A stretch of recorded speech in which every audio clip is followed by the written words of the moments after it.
আমি জানি তুমি ভালো ছিলে, এখনো ভালো আছো আর ভবিষ্যতেও ভালো থাকবে। কারণ আমি তো আর তোমার ভালো থাকার কারণ ছিলাম না। তোমার হাসির কারণ ছিল অন্য কেউ।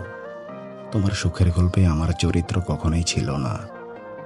তুমি হাসলে আমি ভাবতাম সেই হাসির পেছনে আমার নাম লেখা আছে।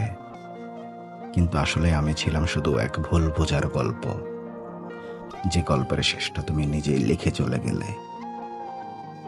তুমি বলেছিলে ভালোবাসলে পাশে থাকতে হয়। আমি তো থেকেছি, শেষ পর্যন্ত থেকেছি। কিন্তু তুমি তুমি থেকেও ছিলে না। আর এখন তো পুরোপুরিই নেই। তুমি বুঝতে পারোনি আমি তোমাকে ঠিক কতটা চেয়েছিলাম, কতটা ভালোবেসেছিলাম। তোমাকে পেতে সবার সাথে যুদ্ধ করে জিততে চেয়েছিলাম। কিন্তু তুমি নিজেই যখন ছেড়ে দিলে, তখন তো আমাকে হেরে যেতে হলো। আসলে জানো কি, পছন্দের মানুষ কখনো নিজের হয় না।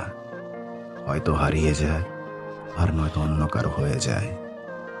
তাই তো তুমি অন্যের হয়ে গেলে আর আমাকে একা করে দিলে।